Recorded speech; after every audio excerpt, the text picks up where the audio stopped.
Vamos lá a palavra, amém?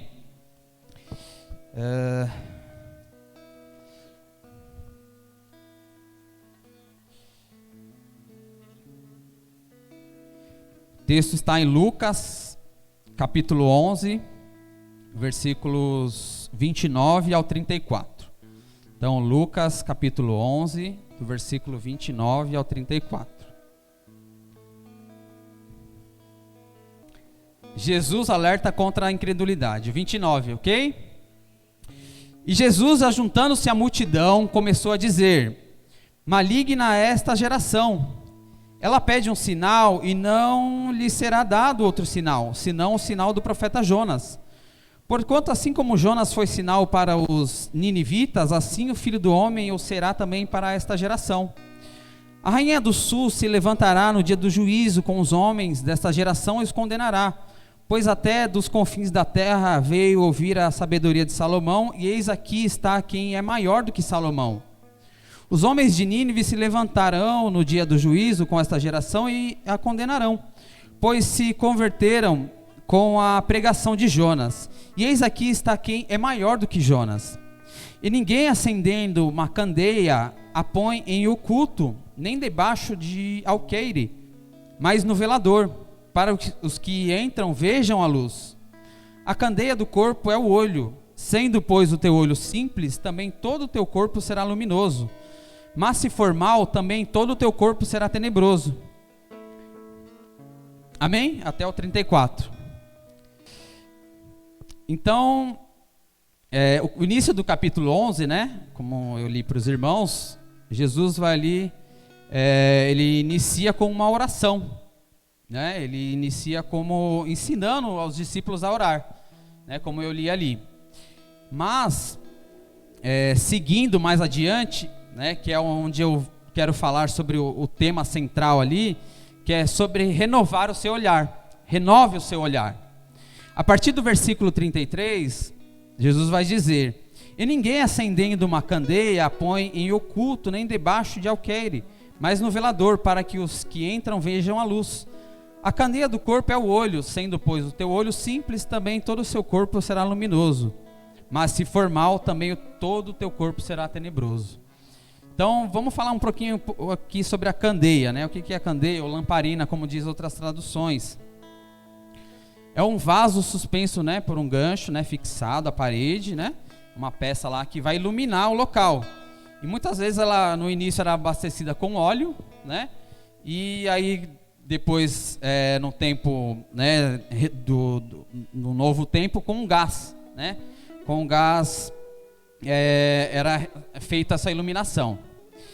E aí a Bíblia vai dizer muitas coisas sobre luz, sobre a iluminação, né? Sobre aquilo que está iluminando o nosso ambiente, né? Olha aqui, ó, tem algo que está iluminando aqui, né? Mas Jesus naquele momento trouxe algo, né, didático, né? Jesus usava figuras, objetos para ensinar ao seu povo. Então, quero que os irmãos acompanhem comigo ali o texto de João, capítulo 8, versículo 12.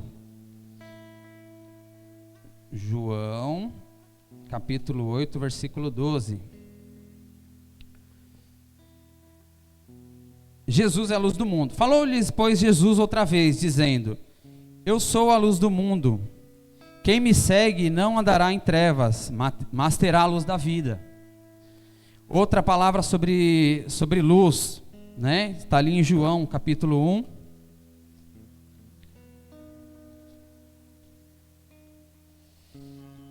Versículos 4 e 5. João, capítulo 1, versículos 4 e 5. Nele estava a vida, e a vida era a luz dos homens. E a luz resplandece nas trevas, e as trevas não a compreenderam. Outro texto ali está em Marcos, capítulo 4. Marcos, capítulo 4. Vamos lá. Marcos, capítulo 4, versículo 21.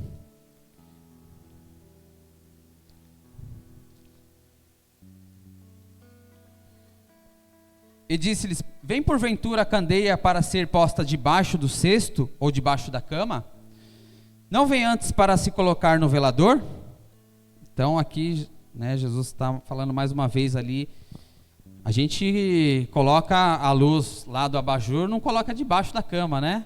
Hoje em dia. A gente coloca a luz ali no cantinho, no alto, tem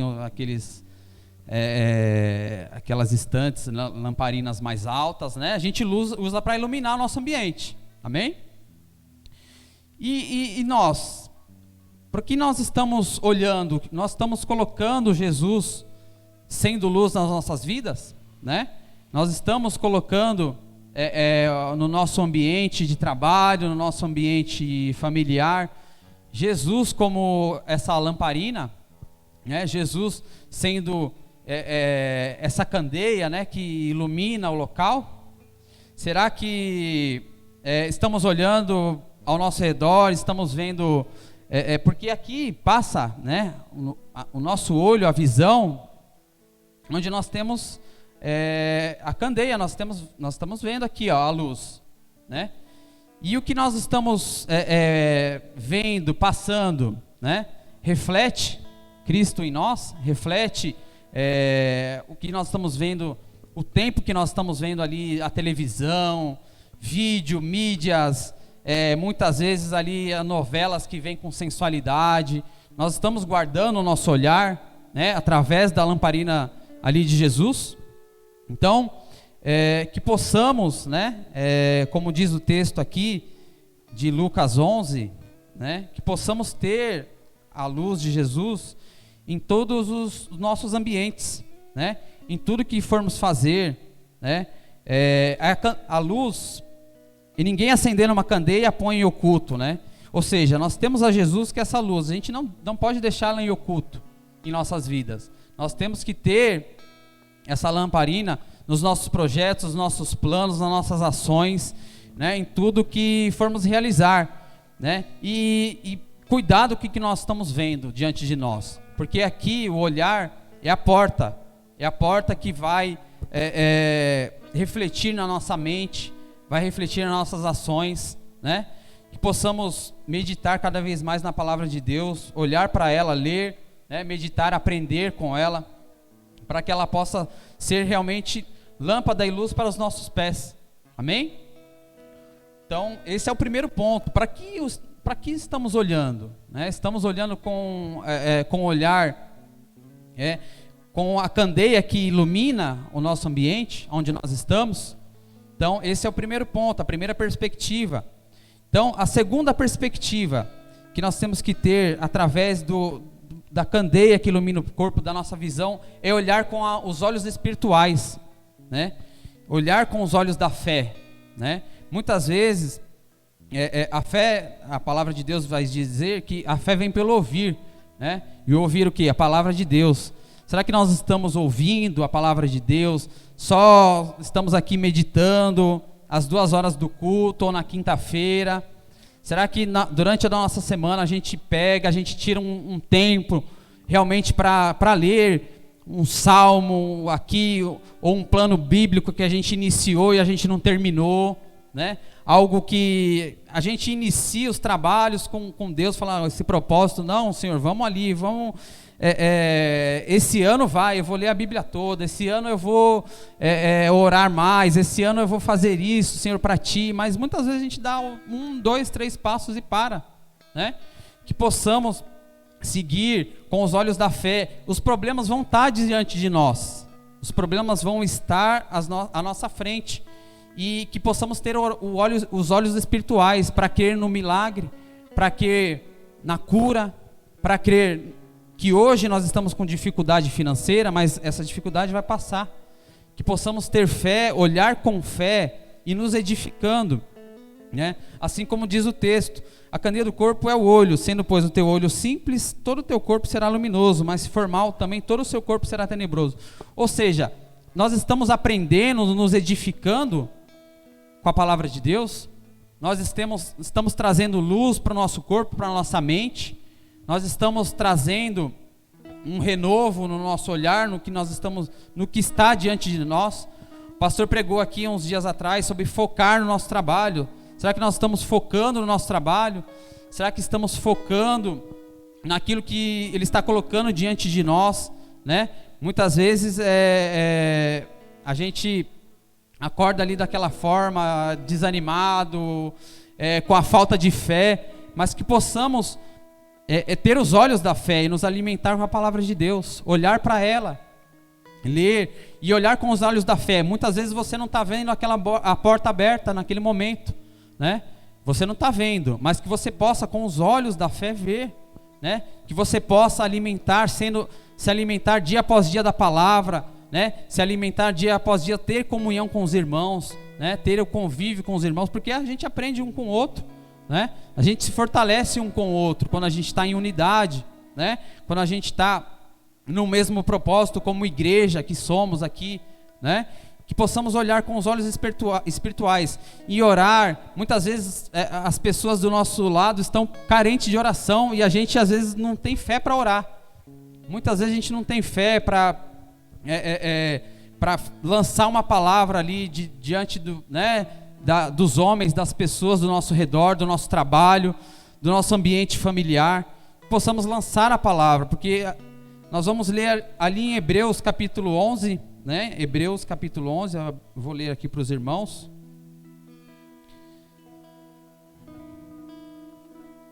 Hebreus capítulo 11, versículo 1. Vamos lá, Hebreus capítulo 11, versículo 1. Ora, a fé é o firme fundamento das coisas que se esperam e a prova das coisas que não se veem. Olha aqui a fé aqui, ó. É o firme fundamento das coisas que se esperam e a prova das coisas que não se veem. Muitas vezes você não vai ver. Você não vai ver a cura do seu familiar aqui naquele momento, você não está vendo. Mas pelos olhos da fé, né? Os olhos daqui, na palavra de Deus, na oração, na intercessão, creia que Ele tem poder para fazer muito mais, creia que Ele tem poder para te dar muito mais, para te, no trabalho, te abençoar, fazer você seguir em frente, né? Que Ele tem poder. Então nós temos que ter fé, olhar com os olhos da fé, né? Essa segunda perspectiva, que possamos ter o olhar voltado para, não estamos vendo no momento, não estamos acreditando, né? Muitas vezes devido ao cenário, né, que se põe contrário, as adversidades vêm, mas que possamos acreditar, porque sem fé é impossível agradar a Deus. Então Ele procura primeiro de nós a fé, que possamos acreditar, né, e ter essa iluminação para as nossas vidas, a iluminação de Jesus. Amém? Então, avançando aqui um pouquinho mais, para fechar aqui.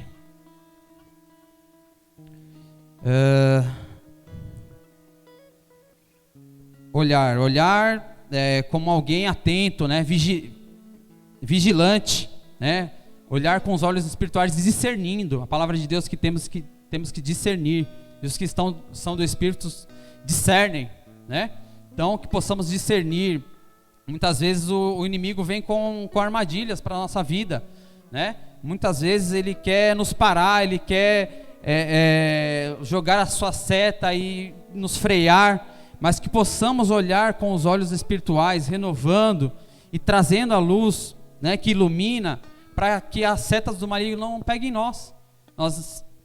Nós vemos pela palavra de Deus, porque nós não podemos ignorar os seus ardis, o trabalho contra nós, né? Que possamos estar vigilantes, ter o olhar vigilante do que está ao nosso redor. Muitas vezes situações acontecem por erros nossos. Muitas vezes as coisas acontecem porque Jesus fala para a gente andar desse lado aqui, a gente anda desse. Muitas vezes a confusão vem e fala, opa, não, isso aqui é culpa minha, eu tenho que consertar, eu tenho que arrumar. Nós temos que andar vigilantes, olhando ao nosso redor e trazendo essa iluminação para as nossas vidas. Como diz aqui o texto no versículo 34. Para que o nosso corpo seja reluzente e traga a luz de Jesus sobre as coisas que estão diante de nós, porque, como eu falei, irmãos, o diabo, ele está aí, ele está ao nosso redor, ele está querendo nos parar, trabalha também para parar a nossa caminhada, o nosso agir, e que possamos ser perseverantes cada dia mais na palavra dele, do Senhor Jesus, né, que ele deixou para nós, e que possamos estar vigilantes, atentos às setas dele para as nossas vidas. Amém? E para fechar aqui, texto, deixa eu ver se eu anotei aqui, de Tiago. Texto de Tiago, só para fechar aqui com os irmãos. Deixa eu ver se eu anotei aqui. Desculpa, o texto não é em Tiago, é em Hebreus, tá? Em Hebreus 12, versículo 14. Desculpa mais uma vez os irmãos. Hebreus 12, versículo 14. Segui a paz com todos e a santificação, sem a qual ninguém verá o Senhor. Amém? Perdoe aos irmãos. Então, para fechar, é isso, resumindo, né? Que possamos buscar a santidade, né? Buscar nos santificar, e a paz, né? Com todos. Porque Jesus, mesmo no momento de dor ali, de sofrimento, em que Pedro ali, eles estão orando, e aí os romanos chegam para levar Jesus para aquela hora, né? Pedro ali naquele ato de, né, mostrando a fúria, mostrando a força, não, né, corta ali a orelha do servo ali do romano, né, mas Jesus fala que não, o reino dele não é assim, né, se ele quisesse ele enviaria uma legião de anjos, mas o Senhor fala para agirmos com paz e com santidade, né, que possamos andar em paz, em santidade, sem a qual nós não veremos ao Senhor. Amém? Que possamos andar assim dia após dia e ter, como no texto, né, de Lucas 11, ali no versículo principalmente 33 e 34, né, ter essa iluminação de Jesus sobre as nossas vidas. Possamos colocar Ele no lugar mais alto, né, para iluminar o nosso ambiente familiar, nosso ambiente de trabalho, em tudo que formos fazer, amém? Então essa é a palavra de hoje, sobre renovar, através da luz de Jesus, o nosso olhar, amém?